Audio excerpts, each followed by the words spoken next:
Welcome into the weekly recap from We Are Soccer. It's Sunday, August 10th.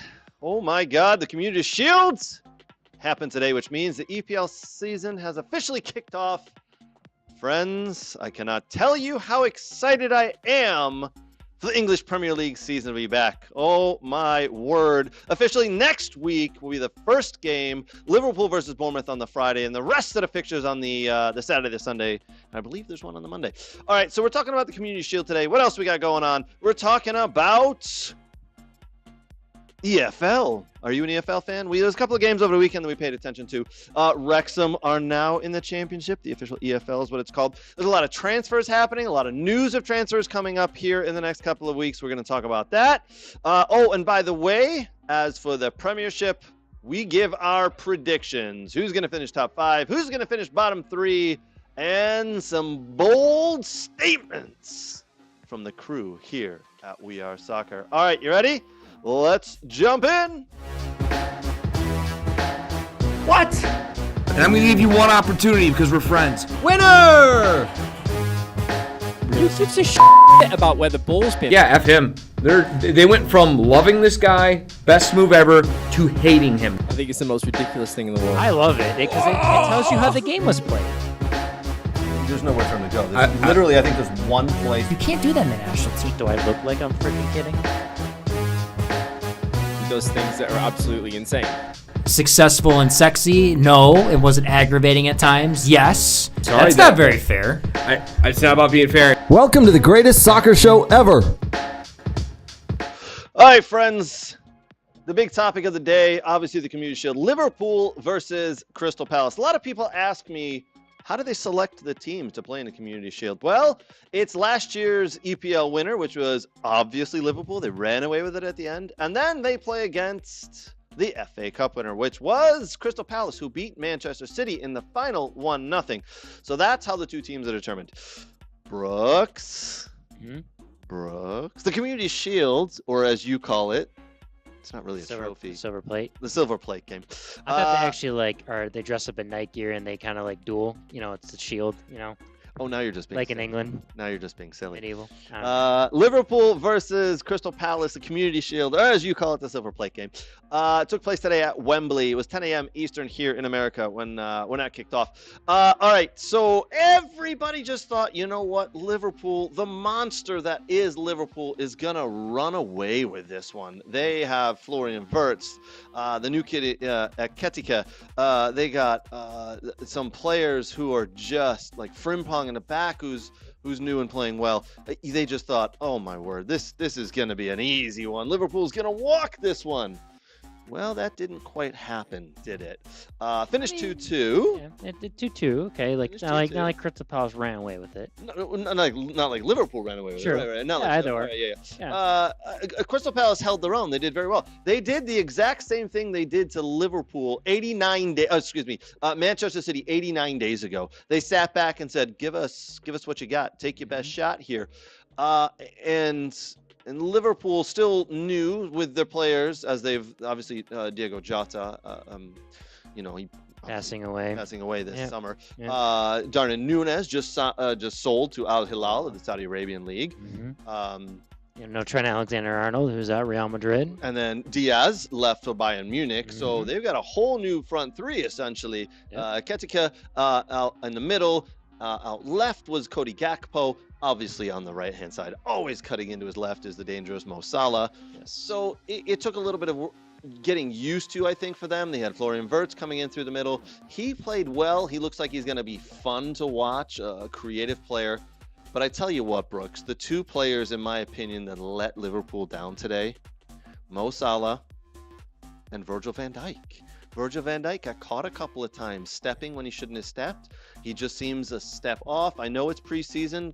Say what you want, but those two players just didn't show me what I was expecting from the leadership group and to put in the performance. Are they going to show their age now? They got those two nice 2-year extension contracts, and are they going to show their age? Yeah, maybe. They wanted the money in the end.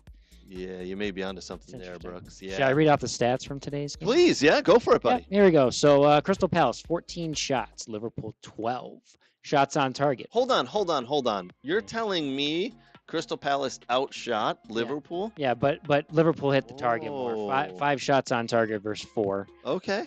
Possession 60-40 goes to Liverpool. Passes 536, 359 for Crystal Palace. 85% passing accuracy for Liverpool, 78% for Crystal Palace. Let's see here. Corners 5-2 in favor of Crystal Palace. Incredible. What was the possession count? 85% to Liverpool. Sorry, my bad. Possession 60% to Liverpool, 40%. Yeah, that sounds about right. So, when Liverpool did have the ball, Crystal Palace just backed off and said, "You're going to have to break our lines now. You're going to have to break through the lines of what we've got going on here." And they sat and they said, "You can't break our lines." Liverpool did a pretty good job. They had a couple of nice opportunities, but a little bit off here and there. I thought Crystal Palace did another outstanding job of breaking out and creating opportunities with their speed up top with Jean Mateta and Eberechi Eze, who I'm still surprised. I'm flabbergasted. Eberechi Eze is still at Crystal Palace. How has he not moved to an Arsenal, to a Manchester City, to, I hesitate to say it, a Manchester United? That player is an incredible player, and no offense to Crystal Palace, but I fully expect him to be sold to a big club. Sure. Very soon. Sure. Jean-Claude Mateta played really well again. Missed an opportunity to put one on goal late in the game, which could have rounded off a win. But in the end, Crystal Palace win it on penalty kicks. And Dean Henderson, the Crystal Palace goalkeeper, a phenomenal goalkeeper, by the way, made some big saves. He played really, really well today.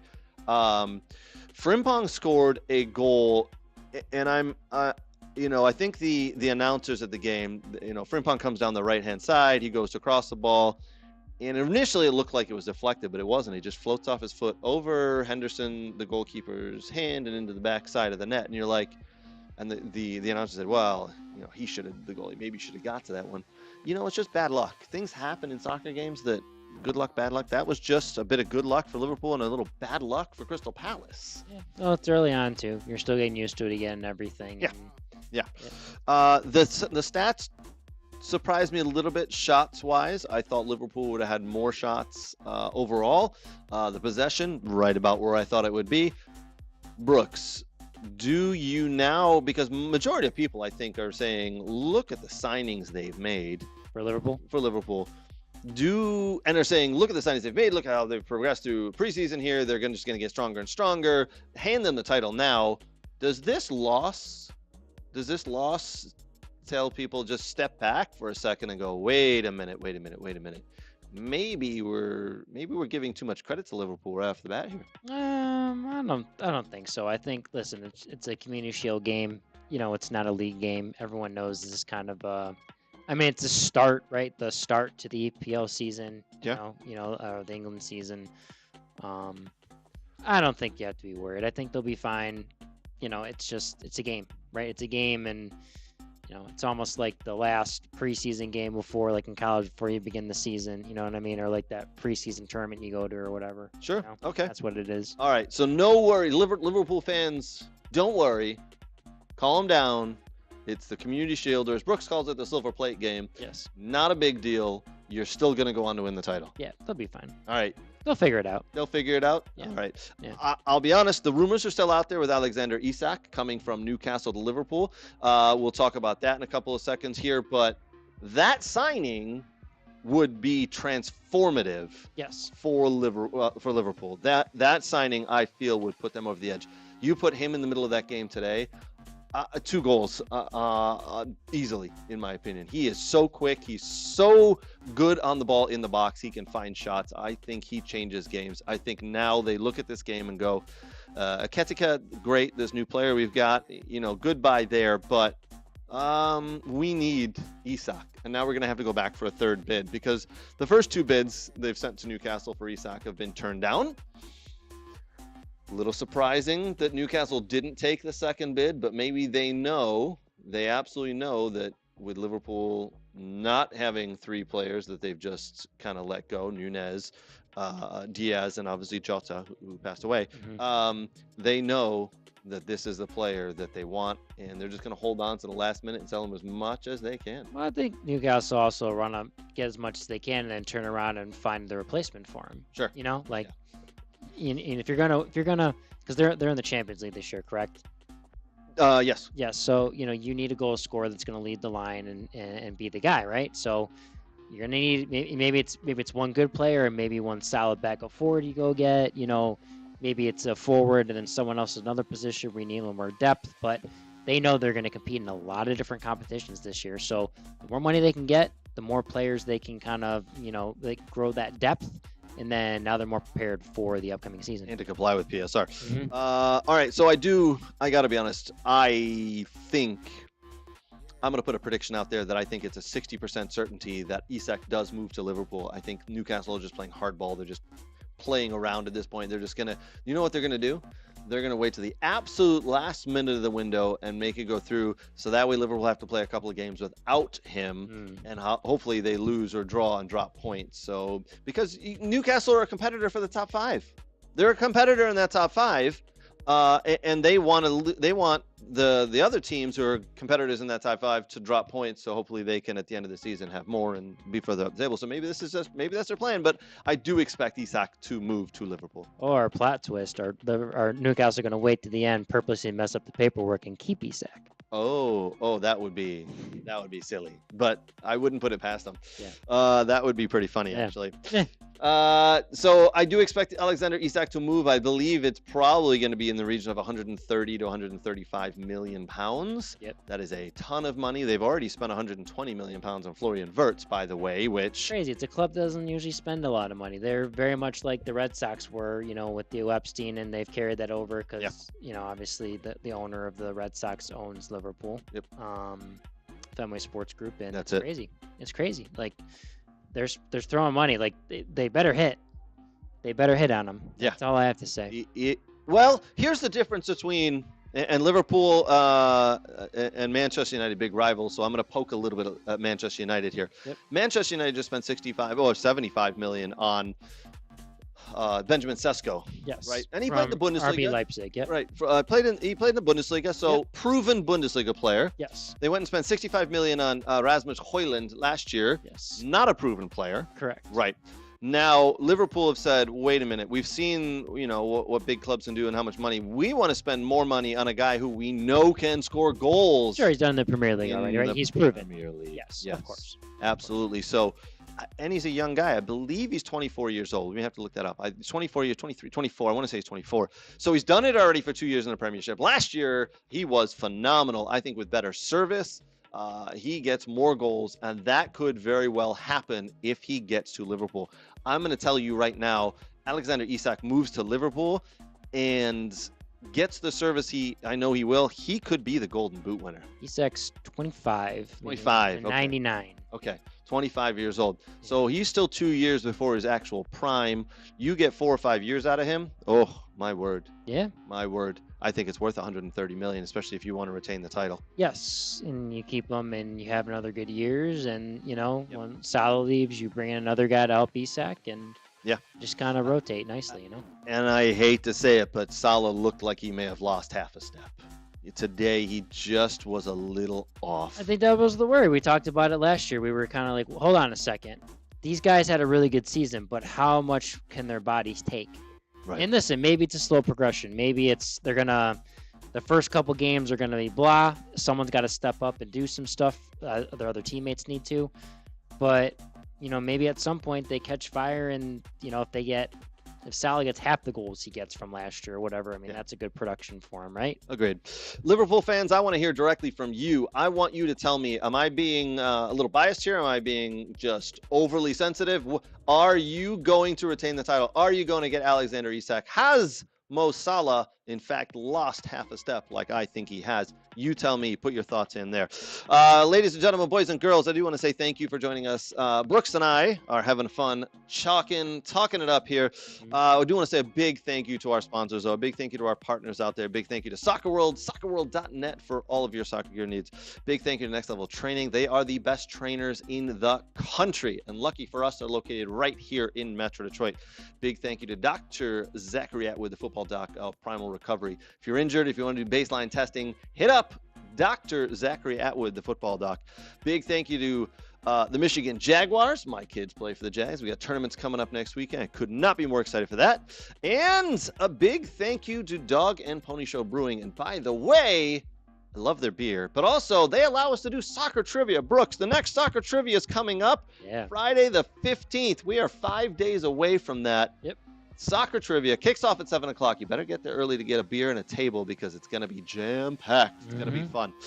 All right. The Tottenham supporters group coming out. The Red Devils have showed up the last 2 times. The Arsenal supporters came out the last time. So there was an Arsenal group in a Tottenham bar. Yes. The Tottenham group didn't show up. Correct. I know. They were supposed to, but they didn't show up. So come on. They're coming this time, though. The Tottenham group's coming this time. Arsenal, I want to see you represented. The Red Devils, by the way. They're really good at trivia. They won it. They won it. I want to see if they can come back and win. I think they may have won the first 2 now. See if they can win in 3 in a row.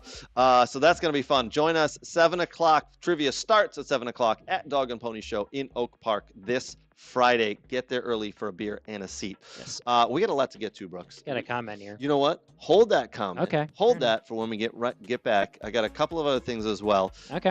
We're going to be right back right after this.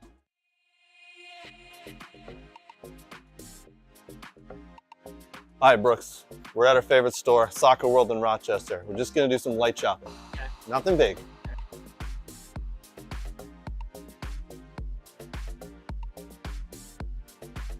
Ooh, pretty colors.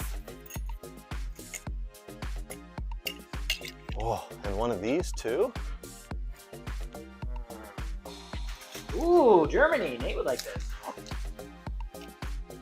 Hey, Brooks, look at all these. Look what I got.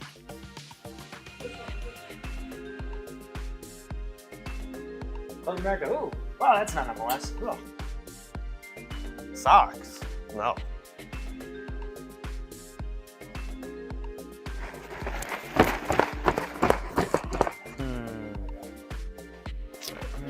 Ooh, a ball pump. Next in line. Sir, you're next. Right. That's a mannequin. You know that. Huh? Oh. Mannequin. Oh. Sorry, sir.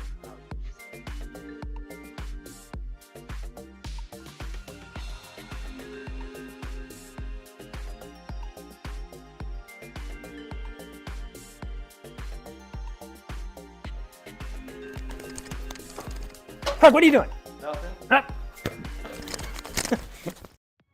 Thank you again to our partners and sponsors. Wouldn't be possible to do this without them. So do us a huge favor. Make sure you go to their pages, their social channels, like and subscribe to that. All right, Brooks, we had a nice comment right before we went to break there. What do you got, buddy? Yeah, our buddy BX Gunner 81's watching. What's up, buddy? Thank you for tuning in every week and throwing stuff in the chat. Anyone else that's listening along, feel free to throw in comments. We'll read them, and we'll get you part of the conversation. Absolutely. BX Gunner 81. Salah has been dropping big numbers for 9 straight years. He needs some support, and I said 100% in the chat. He does need some support. Yep. And then he also said trivia always goes great on $1 beer nights. Not $1 beer night, but you know what? It's close enough. Yeah. Cheap enough. All right, some breaking news, right? Yeah. So in NWSL, the Thorns and Reign, so the Portland Thorns and Seattle Reign played today. That's always a rivalry match. The match attendance at Providence Park was 21,811, which is a 2025 NWSL match attendance record. That's incredible. So over 20,000 people to an NWSL match. That's pretty awesome. That's great. I love to see more people going to the games. Yes. Absolutely go to the games. Brooks, you and I went to a game today. We did. We went and watched Michigan State University take on Butler University at Michigan State. Yes. Very hot day for it. Yes, it was hot and humid. Yeah, but it was a good game. It was. Michigan State came out the winners, came out on top 2-0. They did. Michigan State looks like it's going to have a good year. Butler needs to work on some things. Yes, a little bit. Exhibition game, we should say. First exhibition game. By the way, first exhibition game I think I've ever actually paid to get into. But that's how popular soccer is becoming now. That they're not just inviting people in for free anymore. It's come in and I don't mind paying. It's my alma mater. Got to go there and got to pay, and helps the school along. All right, a couple other things we're going to get to here. So listen, the EPL season is kicking off Friday, the 15th, August 15th, Bournemouth versus Liverpool. That is the first game. The rest of the games are Saturday and Sunday. My Aston Villa play at home against Newcastle. Hopefully Alexander Isak is still out of the squad at that point. Don't need him playing. Seems to always score against us.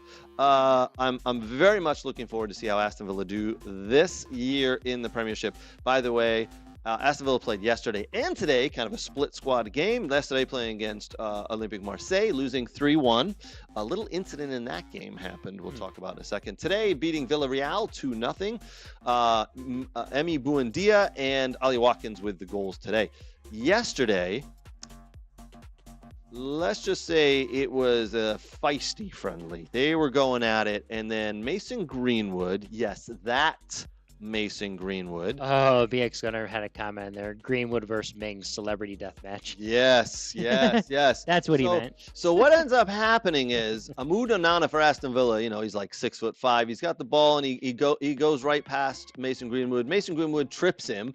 And there was absolutely no need for it. He could have injured him. Amadou Onana, the foul's called. Amadou Onana gets up in his face a little bit, and they're kind of going at it. And then Tyrone Mings comes over and just grabs the collar of Mason Greenwood, and the smile is wiped off of Greenwood's face. Yeah. And then I didn't see it, but apparently the cameras caught it. Mason Greenwood, as he's being held by Tyrone Mings, spits over his shoulder and hits Onana.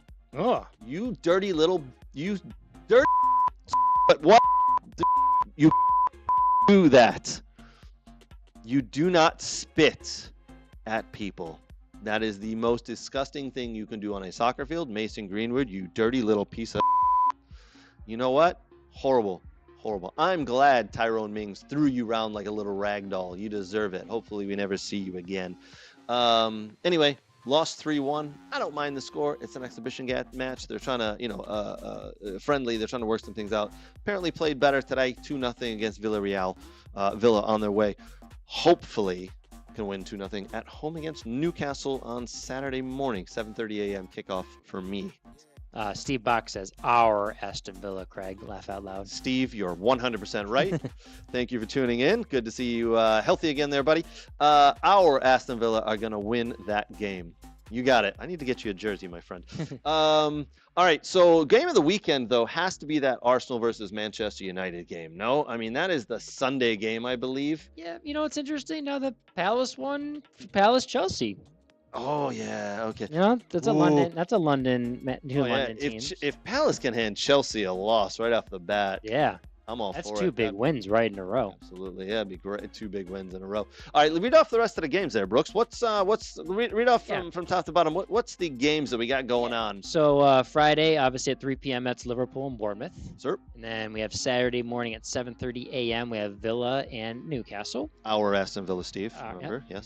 Yes. 10 a.m. So we have a few matches going on. That'll be Brighton, Fulham, Sunderland, West Ham, and Tottenham, Burnley. Okay. And then 12:30 kickoff on Saturday. The only one is Wolves and Man City. Okay. Then Sunday at 9 o'clock we have Chelsea, Crystal Palace, Nottingham Forest, Brentford. And then 11:30 we have a kickoff for Man United and Arsenal. And then finally on Monday, Leeds and Everton kick off at 3 p.m. Leeds and Everton will be actually a fun game on that Monday afternoon. That game, I believe, is at Arsenal, the Man United-Arsenal game. Is it not? If you could double check that. I believe it is at the Emirates. At least I hope so anyway. Old Trafford. Oh, it is at Old Trafford. Okay. Oh, my.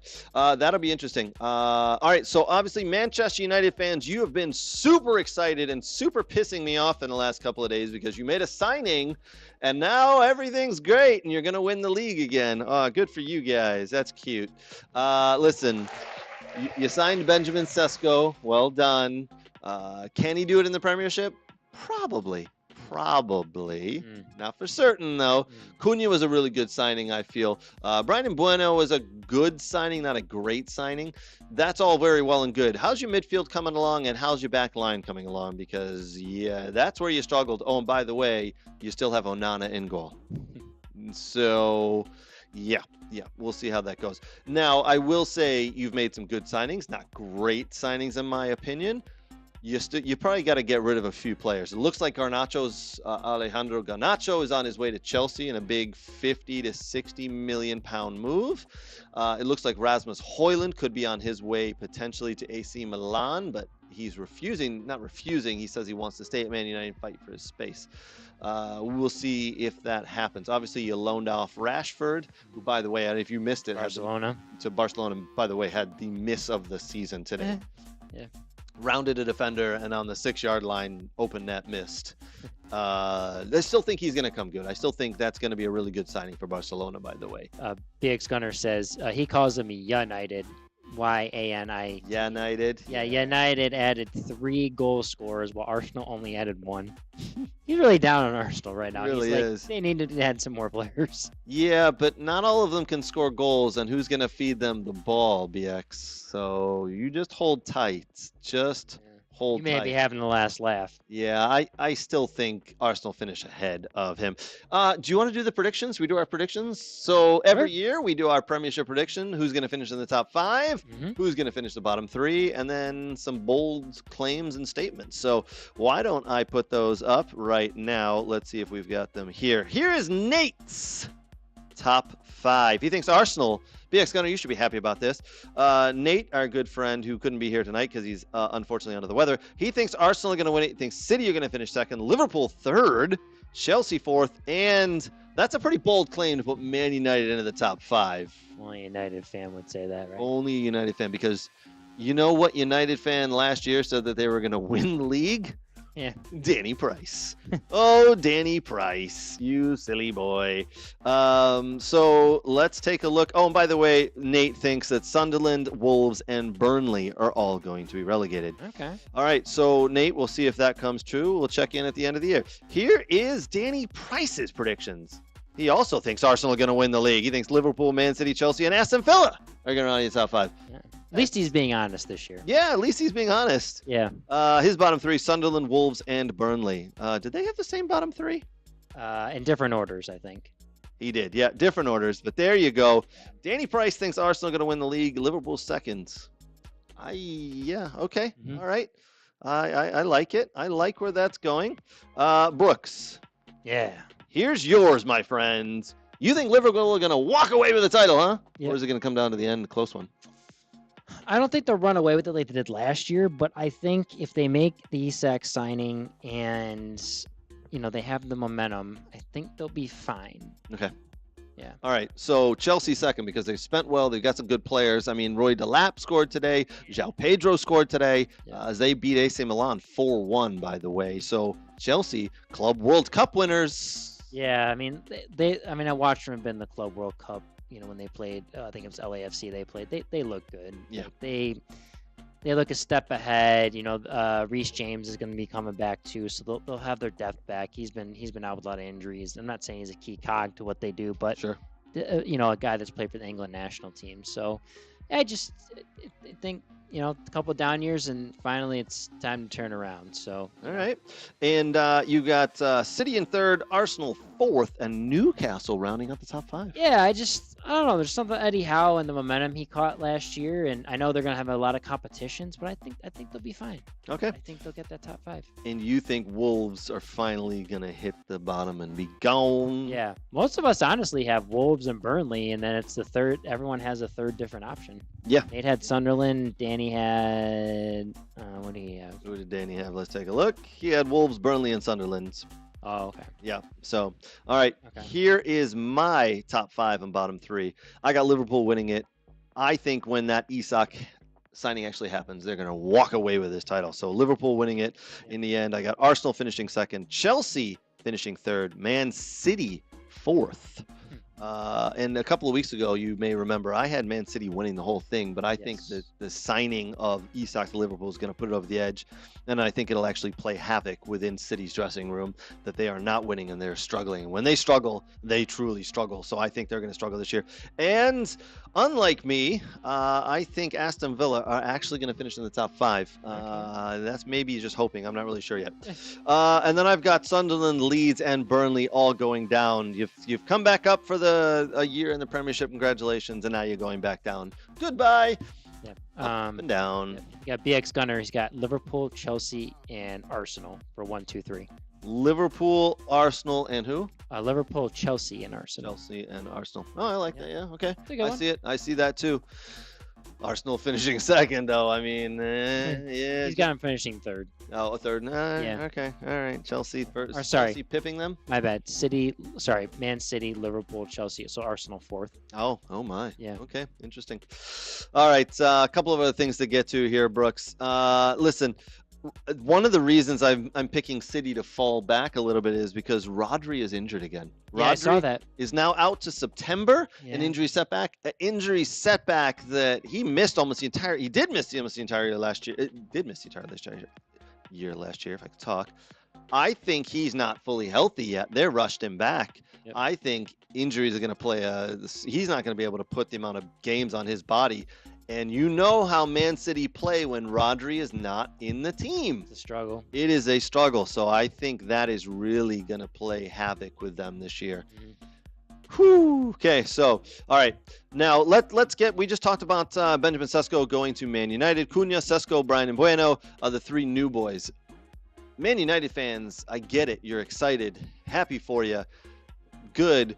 You need a couple of other signings. You got to dump a couple of players, but I do like the Sesko signing. I am very surprised that he went there over more money for Newcastle, who are offering that, but good for you guys. You got a player. You've got him over the line. Well done. It took forever, by the way. We all heard these rumors for weeks. You got it done. He's going to be a baller. I think he's going to score a couple of goals this year for them, and that will, I think, the supercomputer had you guys finishing 12th before the Sesko signing.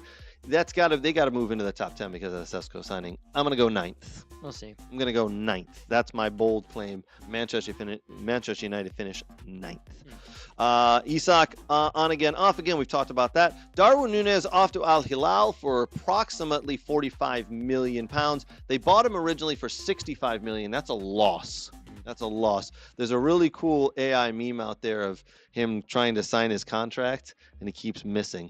He keeps signing away from the paper. He keeps missing because he's a good player. He's a good hold-up player. He puts in a good shift, a good amount of work on the field. Unfortunately, in front of goal, he just can't seem to finish. And now he's off to Al Hilal, and we'll never hear from him again. These players disappear into the Saudi League. We never hear from them, Brooks. Well, they play a year, and then eventually they never make it back to the Premier League. They end up, because they're not going to buy them again. Yeah. They go to France, Italy, Spain, somewhere else, and then they have a couple good years for maybe not so big club, and there you go. All right, a little bit of other news in the EPL. Jack Grealish to Everton or Napoli? What's a better destination for Jack Grealish? Is it staying in the Premiership and hanging out with Everton, getting on that Moyes train?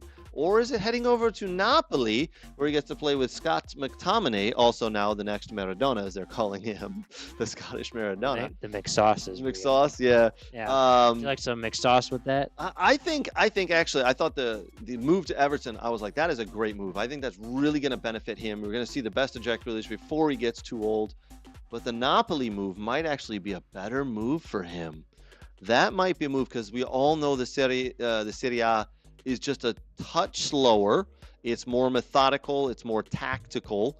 I think that move could be a really good move for him to showcase his skills and to get on that plane for 2026 to USA for the England national team. Sure, and I mean, that makes it interesting in the Serie A with Napoli and their signings. Milan's trying to get back to the top. Newcastle just bought Thiaw from AC Milan. Yes. It's about 40 million, I think I saw. It was between 30 and 40 million. But yeah, I mean, listen, Atalanta just lost their leading goal scorer to the Saudi Pro League. So, I mean, they had a really good year. Juventus is trying to reload. And this is interesting. I mean, the Serie A may have 5-6 teams deep. You know what I mean? Which it's always usually been a couple only. It's almost like a resurgence of the Serie A. Yeah, You're it's right. nice to see. 5 or 6 teams deep, where in the last couple of years, it's depending on the year, it's a team or two. I know there's always a team that goes deep into the Champions League, but now you've got 5 or 6 that are really good. Go ahead, please. So Pablo has a comment. Hi, Pablo. Hey, Pablo. Napoli, he thinks that Grealish should go, but he says though De Bruyne is there, I don't know if they could play together. But that midfield, if you had De Bruyne, maybe you play Grealish deeper, and then you have McTominay. That'd be a very interesting. De Bruyne. midfield. So De Bruyne is not exactly. He's 34. He's not going to play 90 minutes, right? So I think he's going to be a 60-minute guy or a 30-minute guy. Yep. But I think he can definitely. Obviously, him and Jack Grealish played together at Man City, and now you put McTominay, who's a workhorse and can get forward and score goals. I think that'll be a hell of a formidable midfield with those 3 in it. I think it's a great look for it, especially if you can put Jack Grealish out to the left so he can run up and down and then cut into the right and shoot on that right foot. I think it's a better move for him, but I don't mind seeing him go to Everton if that's the way it goes. Everton are going to be taking a big chance on Jack Grealish because the rumor is they'll be taking him on a year-long loan and paying almost 100% of his wages, and he's on £300,000 a week. That would blow everybody out of the water at Everton. I mean, he would be by far the highest earner there. So Everton are taking a big risk on a guy who's 29 years old. Yeah. This is and I he. mean, Napoli would have to yield out of that contract. They'd buy. Oh, yeah. And then Agreed. I just. question is they have the money. Napoli are a bigger club than Everton. Correct. And earn more money. So. Correct. And they've been in more competitions and have more funds. Right. Yes. Everton, by the way, starting off the season in their new stadium. Looks like that's going to be fun. A lot of the fans are happy about that new stadium. Goodison was, as they said it, a bit of a relic, a bit of an old place, and it was falling down. They're very happy to move into the new place. They spent a lot of money on that new place, and now apparently they're going to spend a lot of money on Jack Grealish. So we'll see if they can fill all the seats with Jack Grealish. Not sure he's the guy to fill the seats, but I would love to see him get back to the old Jack Grealish when he played for our Aston Villa, Steve. Yes, he played for us. I would love to see him get back to being that type of player again, who, when he gets the ball, everybody, gets on the edge of the seat and starts standing up. And what's he going to do? Whereas Pep Guardiola put the handcuffs on him, I feel. Yep. So we'll see if that happens. Interesting to see. Yeah. All right. A couple of other little pieces of news here. Heung-min Son debuted for LAFC in the MLS the other night. Came in, I think, in around the 70-some-odd minute, 80-some-odd minutes, early. Let me get that. Let's see here. Late 70s, early 80s. One of the first things he did was get the ball, make a run all the way through, and get tripped into the box for a penalty kick, which who's the striker? Bouanga put away. Yep, Bouanga put a really nice penalty into the back of the net, and that tied the game 2-2 with Chicago Fire. Yeah, actually, Son came in the 61st minute. 61st minute. Oh, so he got quite a run. And then Bouanga hit that PK to tie it 2-2 in the 81st minute. Okay, so it was 81st minute. That's when he was fouled for the penalty. Okay, just the one run he made through to get fouled, you were like, wow, he's still got his speed here. Yeah, he'll be fine. He's gonna be fine. He's gonna be fun to watch in the MLS. Asian people are just built a little differently. I mean, you got that one dude that's still kicking around like 4th division Japanese football. 59 years old too. Yeah. Like they do things very right. They eat very healthy and they take care of themselves. Yeah. They're very good at that. I think Son could play in MLS till he's like 35 or 36 and still be effective. I agree. I think he'll be able to. I think he's got a good 2 or 3 years minimum in the MLS. Yep. All right, we got a lot of stuff to get to, Brooks. I'm kind of excited to talk about the EFL, and I'm not a huge fan of the EFL. I used to be, but let's talk about the EFL. We'll talk about some of the games that have happened, maybe make some predictions, and we'll be back right after this to talk about that. I'm Craig Hearn. Today, I'm here with the football doc, Dr. Zachary Atwood. He's going to show me some simple exercises and stretches to do before my soccer games. Because to be honest, I'm getting a little older and I need to be better prepared for these games. All right, he's got some stuff he's going to show us. Let's jump in. What's up, guys? Dr. Zach here with Craig. We're going through a dynamic warm-up here. Super important, especially in this age group as we get older. A lot of guys that I see, they go right from their car and straight to the field without any warm-up. We want to make sure that we're getting the body warm, we're getting loose, we get the heart rate up so that we can help reduce injury. All right, guys, so I've got Craig currently doing some grass sweeps. He's doing a Frankenstein stretch, and he's also going through some pogos right now. Whoa, Craig, what the hell? Yep, sorry, Doc. All this newfangled dynamic warm-up, this and that. What was wrong with my old warm-up? Oh, yeah, the doc was right. Definitely need the new warm-up. Oh, good Lord.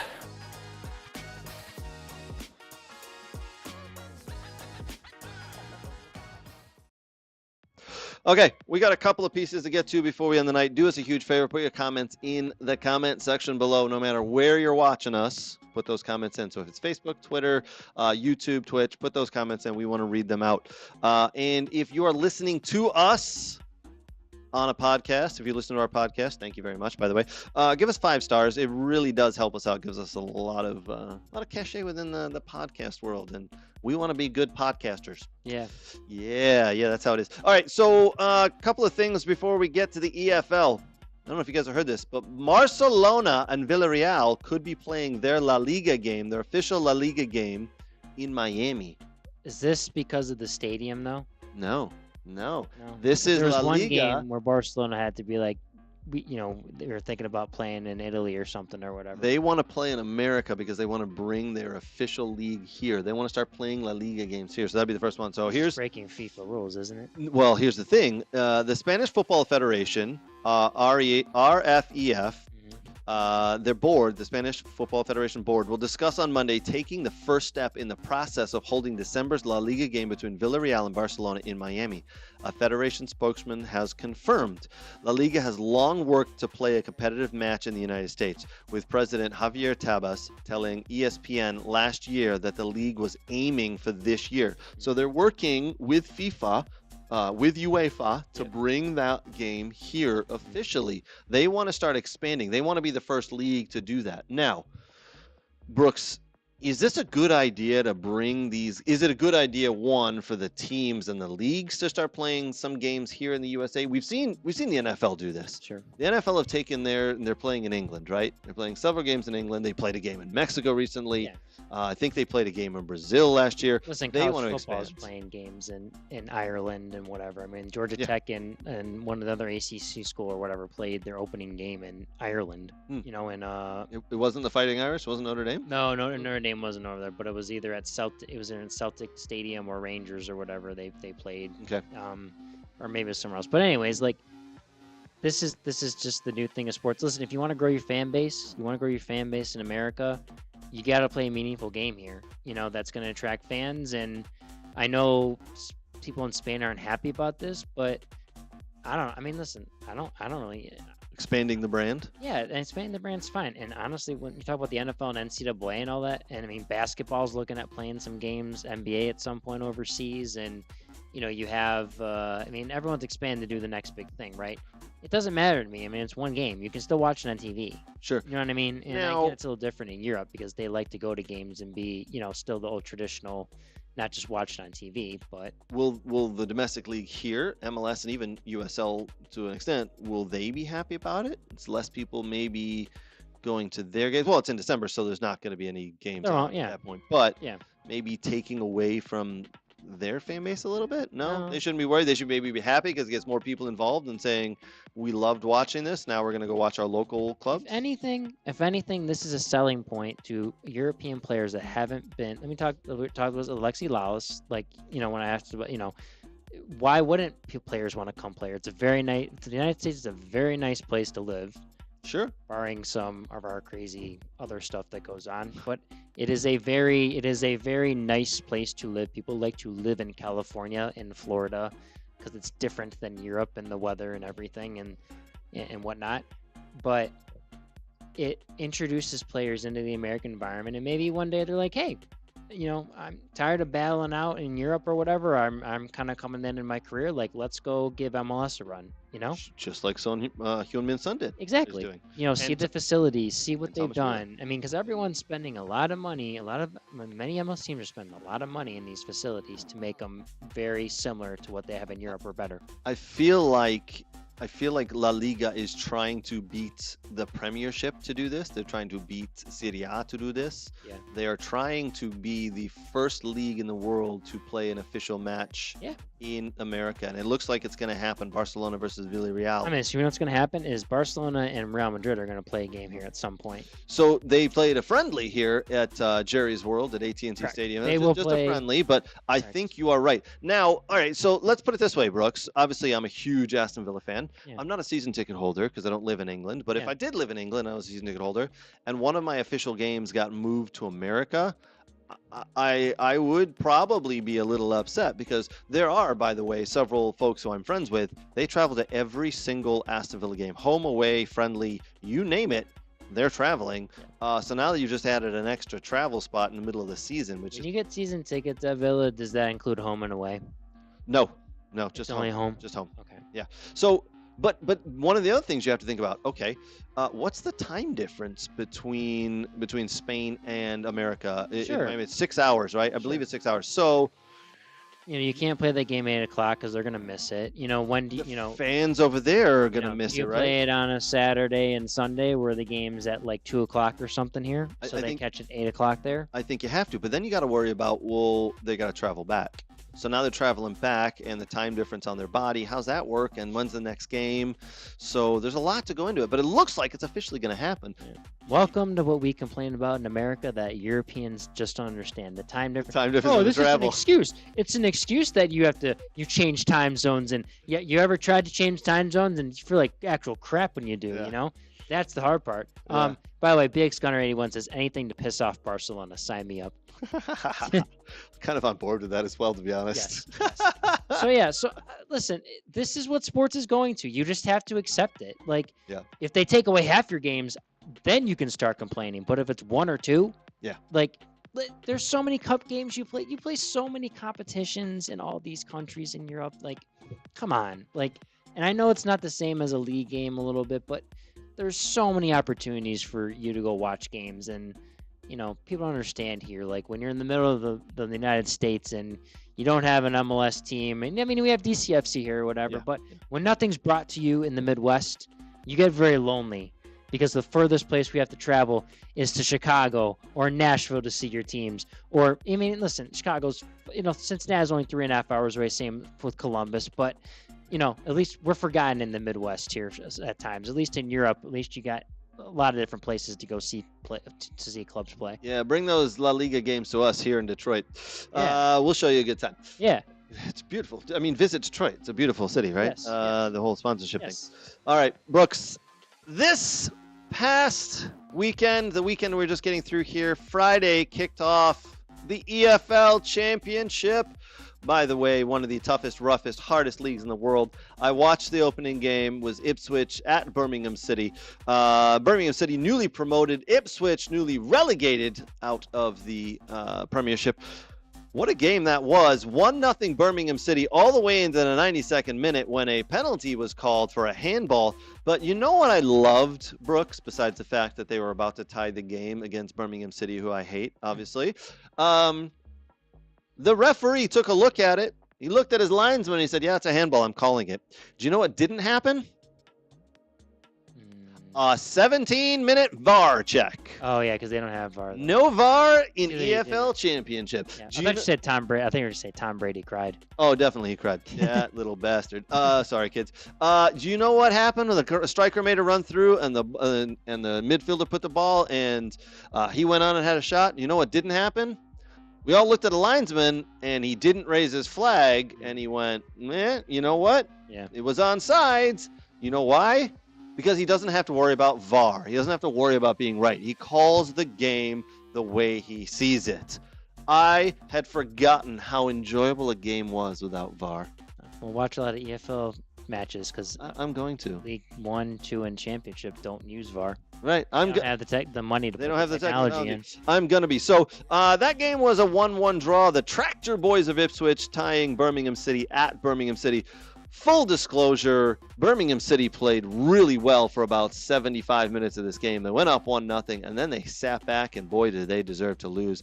That seems to be a common theme. Go up 1-0, sit back, and hold on. That happened in the Wrexham game. Wrexham were all over Southampton. Will Still and his Southampton team didn't come to grips with Wrexham and what was going on. Wrexham up 1-0, made some changes, sat back, and then Southampton. Oh my word! Will Still and his Southampton team put 2 balls in the back of the net. That free kick goal was ridiculous. That free kick goal was. It was really good, and then just Agreed.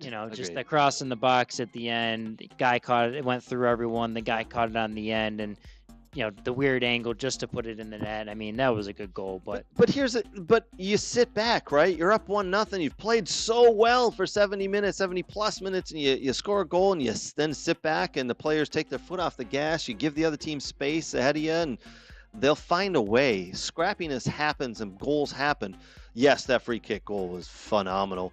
Yeah. But, man, I feel like if Wrexham had just come out and continued to play the way they played for the first 70 minutes, they would have gone on to win probably 2-0. By the way, they did miss a breakaway. They did. They missed a few. They missed a couple of easy ones. That breakaway, yeah. I mean, this is learning curve. They're going to have to, if they're going to try to do this for a 4th consecutive time, which would be amazing.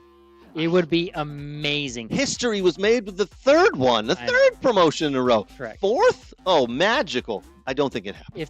If there's any contention to be in there at the end of the season, they must score those goals. Absolutely. And they must steal points from people on the road, whether it's a draw early on or 3 points. They must do that. Brooks, so let's think about the couple of games that happened after the bat. So you've got newly promoted Birmingham City from League One coming to the EFL. Who do they play against? Newly relegated from the Premiership, Ipswich. Yep. Southampton, newly relegated from the Premiership. Who are they playing? Wrexham, newly promoted from League One. Mm-hmm. I love that. You get to go, all right, let's put ourselves against a team who was 2 leagues higher last year. Yep. Let's do this. Leicester beat Sheffield Wednesday 2-1. Right. Leicester down, same thing. Mm-hmm. Leicester are going to be okay this year. I feel like they're going to be good. Wrexham, I feel, are going to be good, but they're going to finish outside of that top 6, and they won't make the playoffs. I think they're going to be stuck in the EFL for a couple of years. This is a tough league. Yeah. I mean, I read a stat actually when Aston Villa were relegated, when we were relegated several years back now. We spent like 75 million pounds on new players to get out of it, and we finished in 13th. Yeah, that first year, because it is such a tough ass league. Wrexham, they're in for a little bit of a shock. It's going to be a punch in the face. If it happens that they get promoted again, it'll be absolutely magical.